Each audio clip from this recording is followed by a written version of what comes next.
महाराज की जय. जोरात जोरात.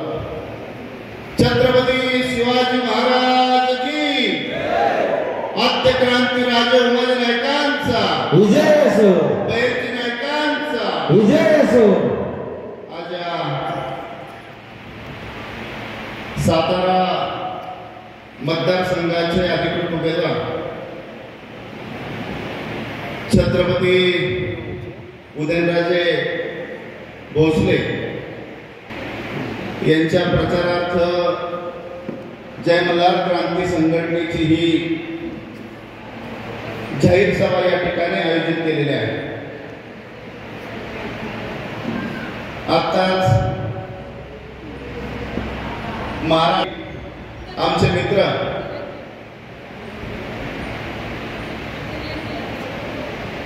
आमदार महेश दादा या ठिकाणी येऊन गेलेले आहेत. एक 10 मिनिटात ते परत येत आहेत.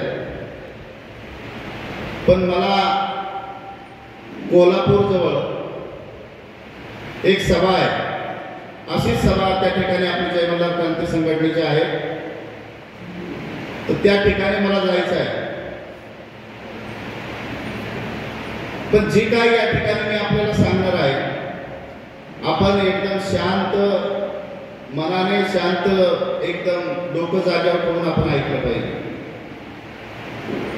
रामोशी समाजाला रामोशी बेडर बेरड समाज, जेणेकरून रामोशी समाज जो आहे, या रामोशी बेडर आणि बेरड ही एकच समाज आहे.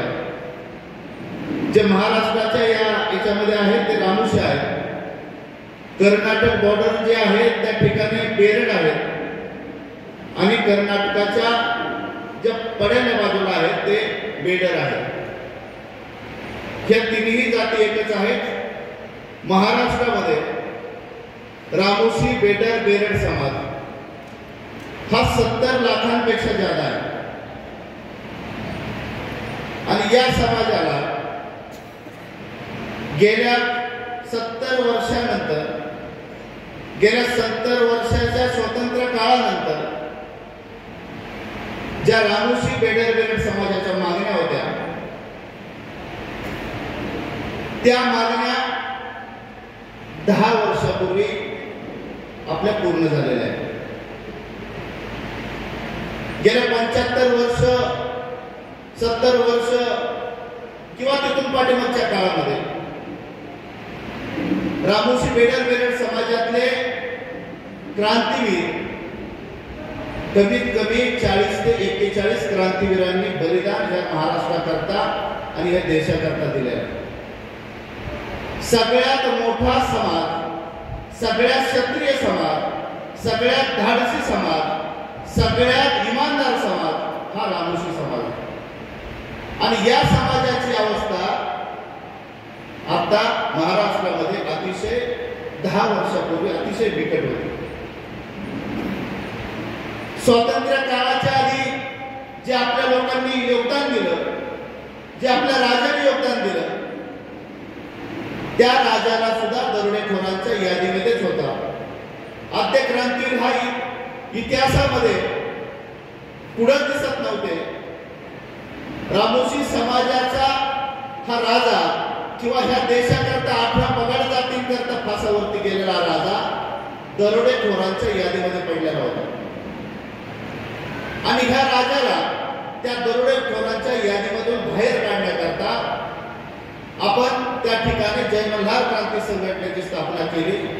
अनेक संघटना पण एकत्र केल्या आणि पहिला जो मोर्चा आहे तो मोर्चा आपण महाराष्ट्रातला पहिला मोर्चा सातारामध्ये आपण केला. आणि साताऱ्यामध्ये आपण ज्यावेळेस हा मोर्चा हे केला त्यावेळेस माझी इच्छा होती की साताऱ्याच्या आसपासचे जेवढे तालुके आहेत त्या तालुक्यातल्या प्रत्येक गावामध्ये मला जायचं आहे. अनेक समाजाचे नेते माझ्या बरोबर होते. मला वाटतंय त्यावेळेस आपण प्रत्येक गावामध्ये ज्या ज्या ठिकाणी आपल्याला जाता आलं त्या त्या ठिकाणी आपण गेलो.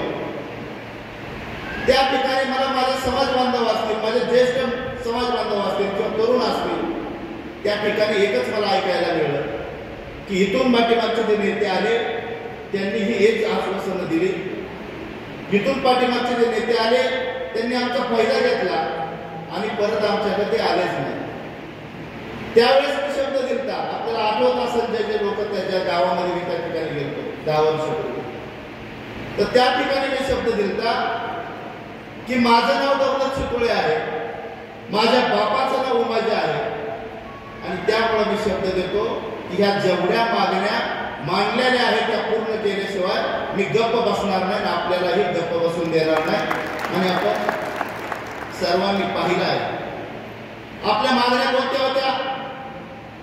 आद्य क्रांतीवीर राजे उमाजी नाईक यांची सरकारी जयंती व्हावी, पण सरकारी जयंती होण्याकरता आद्य क्रांतीवीरांना त्या ठिकाणी महापुरुषांच्या यादीमध्ये यावं लागतं.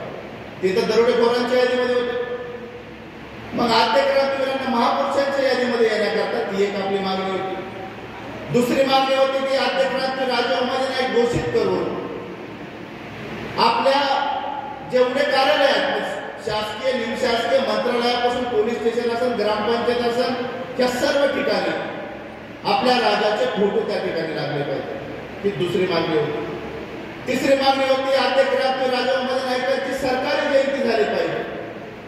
ते मंत्रालयामध्ये मुख्यमंत्र्यांनी ती आपली जयंती साजरी केली पाहिजे, तर खाली ग्रामपंचायत सदस्यांनी सुद्धा, सरपंचांनी सुद्धा साजरी केली पाहिजे. प्रत्येक पोलीस स्टेशन असेल किंवा त्या सर्व ठिकाणी त्या जयंत्या साजऱ्या झाल्या पाहिजे. पाचवी आपली मागणी होती की आद्य क्रांतीवीर राजे उमाजी नाईकांचं तिकीट जे आहे ते पोस्टाचं तिकीट अनेक गांधीजींचं आहे, अनेक महापुरुषांचं आहे, त्या ठिकाणी उमाजी नाईकांचं सुद्धा तिकीट त्या ठिकाणी असावं. जगाला माझ्या राजाची ख्याती कळावी, जगाला माझा राजा कळावा म्हणून तिकीट त्या ठिकाणी, पोस्टाचं तिकीट त्या ठिकाणी यावं म्हणून आपली मागणी होती. सहावी मागणी होती आद्य क्रांतीवीर राजे उमाजी नाईकांचा जो इतिहास आहे तो 8वीच्या पुस्तकामध्ये, इतिहासाच्या पुस्तकामध्ये महाराष्ट्राला व जगाला तो वाचायला मिळावा. उमाजी नाईक कोण होता हे पाहायला मिळावा, वाचायला मिळावा म्हणून 8वीच्या पुस्तकामध्ये, इतिहासामध्ये त्यांचा इतिहास यावा, ही एक मागणी होती. दुसरी आपली मागणी होती आद्य क्रांतीवीर राजे उमाजी नाईकांचं आर्थिक विकास महामंडळ बनावं, जेणेकरून सेपरेट महामंडळ बनावं. आद्य क्रांतीवीर राजे उमाजी नाईकांच्या नावानं सेपरेट महामंडळ बनावं, जेणेकरून माझ्या माता भगिनी ज्या 8 वाजता उठतात त्यांच्या दारामध्ये 8 वाजता एक पिकअप येऊन लागते आणि त्या ठिकाणी माझ्या माता बहिणींना सगळ्यांना त्या पिकअपमध्ये बसावं लागतं. 6 वाजता उठून 5 वाजता उठून त्या ठिकाणी भाकरी करून आपल्या मुलांना, आपल्या पतीला ते करून ठेवावं लागतं आणि कामाला 200 रुपये 300 रुपये रोजाने 12 दिवस 13 दिवस 15 दिवस त्या ठिकाणी जावं लागतं. त्या माता भगिनींकरता आपल्याला आर्थिक विकास महामंडळ करायचं. दुसरा आपला विषय होता आद्य क्रांतीवीरांचं राष्ट्रीय स्मारक. मी आपल्याला ज्या मागण्या सांगितलेल्या आहेत ह्या मागण्या स्वातंत्र्यानंतर आपले जेवढे नेते होते, आपल्या समाजात जेवढे महापुरुष आले की आपले जेवढे नेते होते त्या सर्व नेत्यांनी त्या ठिकाणी मांडले. पण त्या मागण्या मांडताना त्या ठिकाणी सरकार होतं काँग्रेसचं. देशामध्ये काँग्रेस होतं आणि महाराष्ट्रामध्ये काँग्रेस होतं.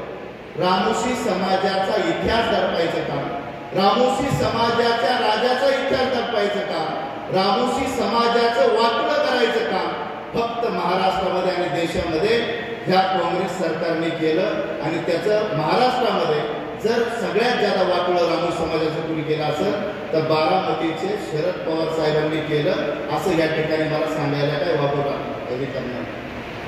आणि सर्व करत असताना आपण पहिला मोर्चा केला, दुसरा मोर्चा केला, तिसरा मोर्चा केला आणि आपण मुंबईकडे रवाना झालो.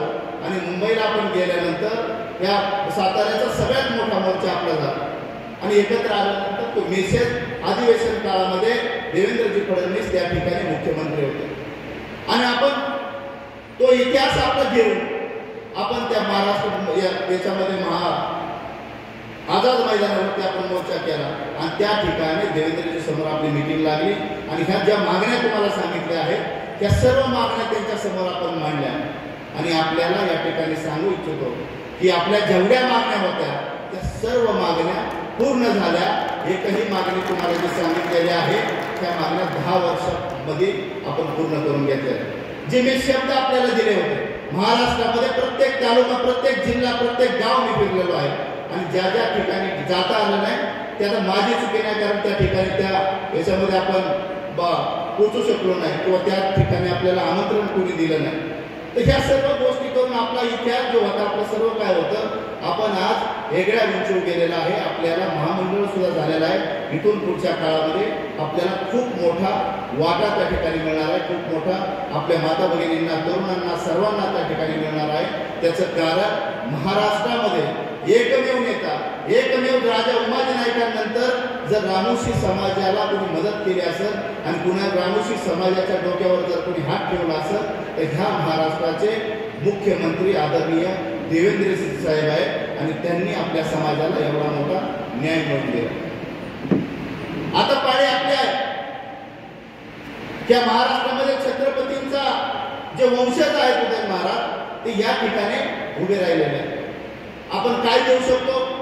आपल्या मागण्या आपल्याला फक्त आपल्या इतिहासामध्ये आपल्या पूर्वजांनी फक्त एकच आपल्यापाशी इतिहास, आपल्याला प्रॉपर्ट्या, जमिनी काही ठेवलेल्या नाही.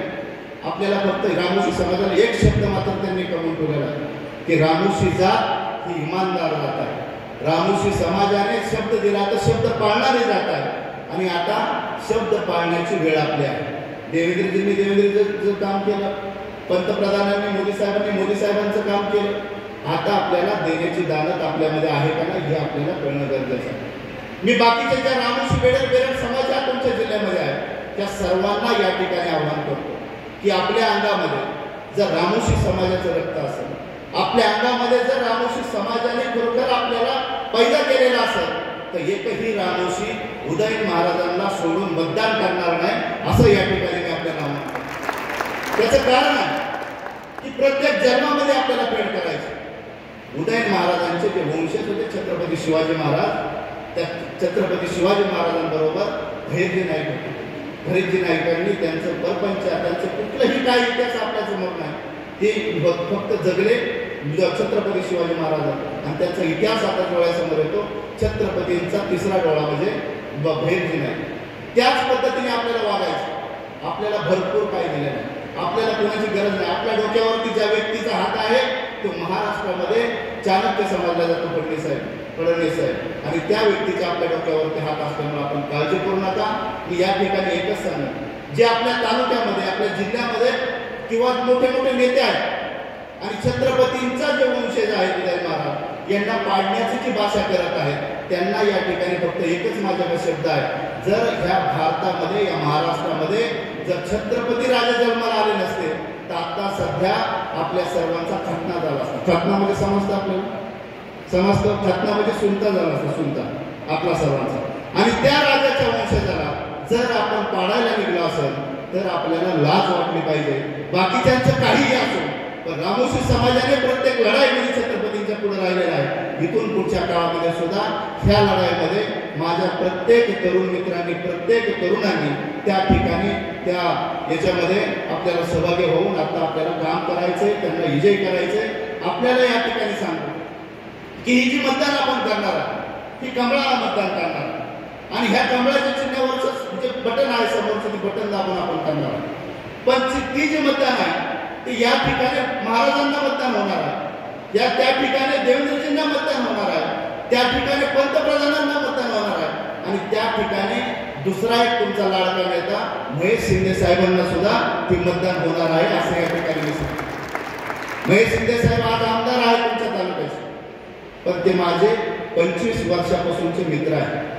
महेश शिंदे काय आहे तुमच्या तालुक्याला माहित नाही, तुम्ही फक्त नेता म्हणून त्या व्यक्तीला पाहता, पण जो इतिहास महेश शिंदेचा आहे ते दौलतनानांना चांगला माहित आहे, किंवा दौलतनानाचा काय इतिहास आहे ते महेश शिंदेना माहित आहे. पण एक आहे, जर दोस्तीच्या दुनियेतला राजा जर कोणी असेल तो महेश शिंदे आहे. एवढं मात्र या ठिकाणी आपल्याला सांग. ज्या गोष्टी आपल्याला आपण त्यांच्यापर्यंत नेऊ, ज्या कामं आपण त्यांच्यापर्यंत नेऊ, ती कामं आपली पूर्ण झाल्याशिवाय राहत नाही. एका फोनवरती ते काम होतं आणि त्या कामं करण्याकरता ती व्यक्ती त्या ठिकाणी बसते. आपल्या तालुक्याकरता किंवा आपल्या कोरोना काळामध्ये अनेक कामं त्यांनी केलेली आहेत. आता आपली देण्याची त्या ठिकाणी आपली पाळी आहे आणि म्हणून येत्या 7 तारखेला जे मतदान होणार आहे त्या मतदानामध्ये, त्या मी सांगितल्याप्रमाणे त्या ठिकाणी मोदी साहेब उभे आहेत, त्या ठिकाणी फडणवीस साहेब उभे आहेत, त्या ठिकाणी मुख्यमंत्री साहेब उभे आहेत, अजितदादा त्या ठिकाणी आहेत, किंवा महेश शिंदे साहेबांचं ते आहे किंवा उदय महाराजांचं ते चिन्ह आहे. पण त्या ठिकाणी एक लक्षात ठेवा की आपल्याला कमळच ही जी बटन आहे त्याच्या समोर गेल्यानंतर आपल्या राजाकडे लक्ष द्या, आपल्या समाजाकडे लक्ष द्या. त्यांनी आपल्याकरता दिलेला आहे त्या ठिकाणीच बटन आपण दाबा आणि आदरणीय छत्रपती उदय महाराजांना भरघोस मताने असं विजय करून द्या, असं या ठिकाणी मी आपल्याला सांगतो. मी एक मेसेज म्हणून आपल्याला या ठिकाणी देतोय. ही इलेक्शन झाल्यानंतर मान असेल, खटाव असेल किंवा कोरेगाव असेल, ह्या गावांमध्ये बऱ्याच ठिकाणाहून मला फोन येतात की आमच्या गावाला तुम्ही आले नाही. पण त्या ठिकाणी काही जो समाज आहे तो संघटित आपला नाही. तर इथून पुढच्या काळामध्ये मी वकील साहेबांना या ठिकाणी सांगणार आहे, शिवतोडे वकिलांना या ठिकाणी सांगणार आहे, किंवा बाकी सर्व टीम मेजर वगैरे सगळ्यांनाच या ठिकाणी सांगणार आहे की जय मल्हार क्रांती संघटना या घटक पक्षामध्ये आपल्याला एक ठिकाणी जर आपण आमदारांच्या जवळ गेलो तर आमदार आपल्या जवळ बसत नव्हता किंवा आमदारांच्या शेजारी घेत नव्हतं. आपण परवा पाहिलं असं मोदींच्या बरोबर मोदींनी खांद्यावर हात टाकलाय का रामोशीच्या पोराच्या माझ्या, म्हणजे ही अख्ख्या रामोशी समाजाचं त्या ठिकाणी आहे. म्हणजे जो जगाचा राजा मानला जातो, जगात आज जगावरती राज्य करणारा म्हणजे मोदी साहेब पंतप्रधान, आणि त्यांना ही निवडून देण्याची ही पाळी आहे, त्यांना ही निवडून देण्याचं त्या ठिकाणी आपला टाइम आहे. ते निवडून येणारच आहे किंवा त्याच्यामध्ये ते आपकी बार 400 पार फिर एक बार मोदी सरकार ह्या उक्तीप्रमाणे ती होणार आहे. पण त्याच्यामध्ये खारीचा वाटा माझ्या रामोशी समाजाचा असावा.